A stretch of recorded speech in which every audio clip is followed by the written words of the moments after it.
Жалпыңыздарга салам, Рысбек Жашасын YouTube каналынын катталуучулары жана көрүүчүлөрү. Биздин каналга катталыңыздар жана ошондой эле Instagram баракчага катталып бизге колдоо көрсөтүп коюңуздар. Ал эми бүгүн сиздерге Кыргыздын хитмени, Кыргыздын мега звездасы Эрлан Андашев агабыздын бүгүн Сага аттуу концертинен кыскача репортаж тартуулайбыз. Эгерде алыста болуп, же болбосо Бишкектен алыста болуп, кандайдыр бир шарттар менен келе албай калган болсоңуздар, биздин видеону көрүңүздөр. Кыскача сиздерге концерттен бир үзүндүсүн тартуулап беребиз. Ал эми Эрлан байкеге ийгилик каалайбыз. Биз менен бирге болуңуздар. Эгерде ким бирөөлөр бир учурлар болуп калган болот эми адам баласында ар нерсе кездешет да. Мурда бир сүйгөнүн жоготуп алгандар болсо, ушулар менен эсте алсаңыздар болот. Биз Кудайга шүгүр жоготкон эмеспиз, бизди жоготуп алып турда ойлобоңуздар, кийип коюмуз случай. Бул ырдын сөзүн жазган Жыргал Жусуп эжеке жазган сөзүн балким эчеден сурап көргүлө, бирок бизге тиешеси жок.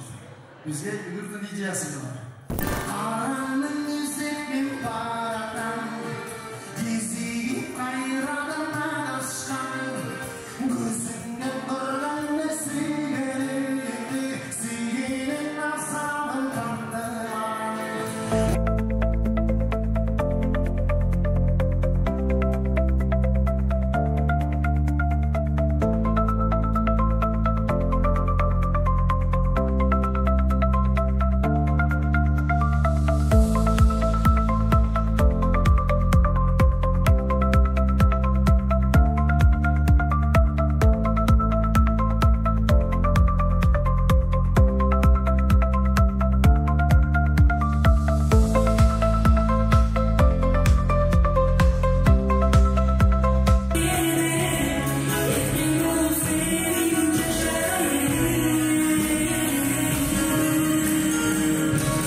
Эрлан агабызды куттуктап көптөн бери мамиле кылып жүргөн, ага карындаш болуп жүргөн, карындашы келип куттуктап аябай бир жакшы элдерге эмоция тартуулады. Анын үстүгө баягы эме деп койбодубу? Оригинал деп атап кетпедиби сизди? Оригинал. Анысы баарыбыз жакшы көргөн карындашыбыз Кысайга Тамила.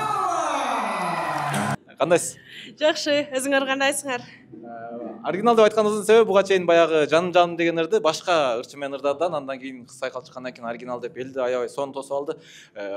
Чынын айтыңызчы, бүгүн азыр тойго бардыңызбы? Тойдон келип атасызбы? Жок, азыр барам. Биринчи мага мындай эме болду да, Эрлан байкени уят кылып албай деп, анткени концерт деген билесиңер да убакыт сааты менен чыгат. Ошол себептен улам эртерээк кирип, Эрлан байкени колдоп, андан соң гана жумуштарыма барам деп, Эрлан байкени биринчи орунга койдум. Бирок мен мындай байкадым да элденчи, баягы акыркы концерттер азыр ушундай болуп калбадыбы, жандуу болупчу. Мындай биздин концертибиз өнүгүү жолундабы же артка калуу жолунда, ошого эч ойлонуп эме кое албай жатам, чекитчи. Албетте, өнүгүү жолунда. Бул көбү, кандай десем, мындай болчу эмес. Бирок азыр эми кандай десем, живойду койгонду коюп атат да, дагы деле бар. Мен ушундай жандуу концерт коеюн деген ойлоруңуз барбы? Сөз түрдө. Бизде жуксун деп коет го. Жуксун. Сөз түрдө бир концерт койгом, анда, конечно, бир блок эле бенд менен ырдаганбыз живой. Бирок баардыгын башынан баштап аягына чейин менде дагы оюмда бар. Сөз түрдө. Ооба. Сөз түрдө алда көзө. Всё хорошо. Кыска суроо. Той менен концерттин айырмасы. Ооба. Кандай болот экен? Тойдочу мындай да, эл менен кошобай ырдай бересиң, а концерттенки башка.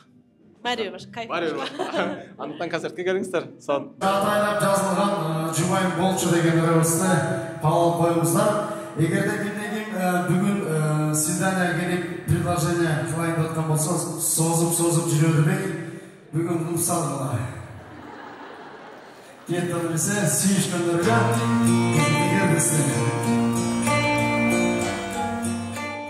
Элдин баарын сүйбөс кылып, дирилдетип, бир жандуу 2 сааттык сонун концерт болду. Байке, жеңилдешиңиз менен куттуктайм. Концерт кандай болду өзүңүзгө? Концерт Кудайга шүгүр баардыгы ойдогудай эле болду. Ошо жигиттерге ыраазымыз, ушул музыканттар аябай мыкты деңгээлде бүгүн өзүн көрсөтүп беришти. Ошо баардыгына чоң рахмат составка. Баягы Америкадан келгенде биринчи концертиңизди көрдүм, алып баруучусу жок, анан азыркы концертиңизди көрдүм, алып баруучусу жок. Негизи эле концертиңиз такыр алып баруучусу жок, ушундай өтөбү? форматта? Негизи алып баруучу болсо деле жакшы, бул жаман эмес. Бирок биз эми баягы бияктан биринчи максат ушул ырларыбызды элдер менен тааныштыралы деген ойлор. Анан өзүм мени да бирөө тааныштырып атса бир кызды боло берем. Эми бияка баары эле билип келип атат, анан кийин афишалар илинип, реклама кылынып, баланчанын концерти деп туруп, анан ошол күнү кайра келип ведущий баланча чыгат десе, уже мындайча айтканда эми бияка келген ар бир инсан кимдин концертине келгенин билет го деп ойлойм да. Анан жанагы байкем чет өлкөдө мигрант болуп 10 жылдап Кыргызстанга келбей такыр иштеп жүрдүңүз. 10 жылдан кийин келдиңиз Кыргызстанга. Мен өзүм да 4 жылдап келбей иштегем да, ошол эменин түйшүгүн түшүнөм. Бардыгы түгөл толуп турса деле баягы Кыргызстанды сагына бересиң го. Ошол баягы сагынычтарды азыр ушундай концерттен чыгаргандай болдуңуз да, канча жыл өтүп кетсе деле, бирок дагы деле таркай эле окшойт Кыргызстанга болгон сагыныч, Негизи мекенге болгон сагыныч бул тарабайт. Себеп дегенде бул адамдын өзүндө жашайт. Ар бир кыргыздын жүрөгүндө ушул мекен деген бул жашайт да, бул сезим бул албетте алыста жүргөндө билинет аябай. Кыргызстанда жүргөндө көп нерсе байкалбай калышы мүмкүн, бирок сагыныч бул ар бир адамдын жүрөгүндө жашайт да, сөзсүз түрдө бар да, бул алыска чыкканда түшүнөт. Анан ар бир концерттин өзүнүн бир себеби болот го. Бүгүн концертиңизде эмне концерт жалпы ырларыңыздын топтом жыйынтыгы же жөн эле эл менен сагынышып эле койдуңузбу? Жөн гана элдердин суроолору боюнча койдук. Элдер ошо концерт койчу дегенден ошо аткардык. Буюрса жакшы оюбуздагы аткара алдык. Оюңузда адай болду. Байкем, анан баягы мега хит менен Кыргызстан эң алдыңкы ырчылардын катарында турасыз. Бирок Америкада да жумушуңуз бар. Эки аралжы болуп калбадыңызбы ушул Америка менен Кыргызстандын ортосунда? Жок, эч кандай деле. Бул ырчылык деген эми баягы кара жумуш десем жаңылышам да. Бул баягы адам хобби да. Бош убактын ушуга жумшайм. Бул эми баягы бизде жашайт бул нерсечи. Бул нерсе бизге уже профессия эмес, бул нерсе менен уже жашап калдык да. Бүгүн концертке канча күн даярдык кетти ушундай форматта өтүшүнө? Биз уже даяр болчубуз. Биз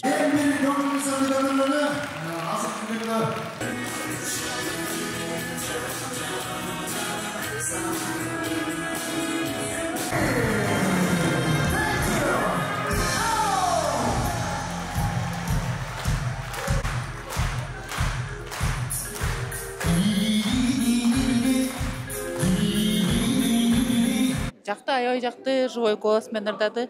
Дагы концерт берсе дагы келебиз. Мен биринчи жолу келишим. Биринчи жолу көрүшүм. биринчи жолу келген адам көз карашы менен айтып бере аласызбы, кандай болду? Эме экен, живой голос менен жакшы сон ырдайт экен. Бир чыгармасынан бир куплет. Эми музыка көп анча. Музыка. Мындай негизи жакшыбы? Сон 5. Тиги ким Эрлан андаш өзү жакты. Эмелер да жакты. Концерт ырлары, мазмундары ошо жакшы болду. Мындай коногу жок концерт кандай болот экен? Жакшы, жакшы. Актордун өзүнүн акторусунда. Жакшы сон. Чоң рахмат. Жакшы, жакты. Кечекиден бүгүн жакшы болду деп айтышат го. Да? Да, сегодня на полчаса көбүрөөк болуптур да. Ооба, саат 2,5 сааттай жандуу. Ооба, жакты. Биз постоянно калтырабыз. Канчанчы жолу келишиңиз Эрлан андаштын концертине? Бүт бирде концертин пропускать этпейбиз. Армандын торундамын, азаптын шорундамын. Сени сагынымды, дагы эмне? Жүрөктү орутпагын. Жанашып жүрбөс болдум, жылмайып күлбөс болдум. Сүйүүдөн көңүл калып, мен эми сүйбөс болдум. Чоң рахмат. Мына ушундай сонун маанайда айтышты элдер. Мындай сүйлөйүн деп атам да. Эми бул жерге келип биз аябай сонун маданий азык алдык да. И маданий азык эле эмес, бир жүрөктү эзген, мени чаккан бир оорудан дагы айыктык деп ойлоп атам. Мына кол чапкандагы бир сонун упражнение да. Үйдө ушуну 20 жолунан чаппайбыз. Азыр 2 сааттан ашык кечке чаап отурдукпу. Ошондой бир дабасы жогорудан айыктык деп ойлойм. Бүгүнкү концерттин эң сонун комментарий сиздики болду, чынын айтайын. Жактыбы негизи концерт? Концерт аябай жакты. Буга мен жөн эле арманым болчу да. Кайсы ырдап берейин? Жаным кете бер. Сага арнадым, сага арнадым. Кандай болду концерт ака? Сонун, аябай сонун болду. Концерттен өзүңүздөр мындай Жок, бүгүн биз эмоция алдык. Анткени мындай аябай бийик деңгээлде өттү. Жогоруда өттү да. Ошо ийгиликтерди каалайбыз. Аябай жакшы ырчы. Ошол үчүн мынакей бүгүн келдик атайын. Бүгүнкү концерт абдан жакты мага.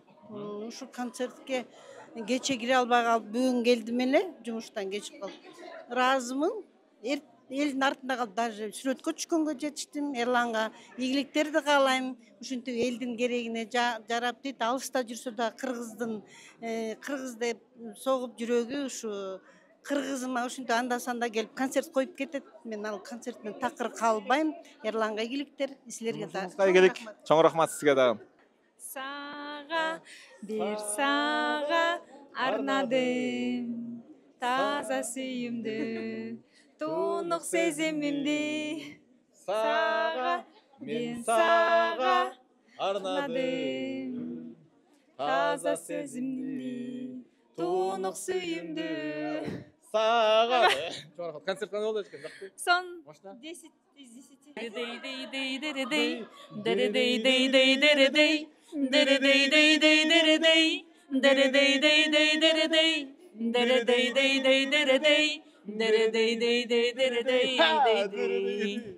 Чоң рахмат.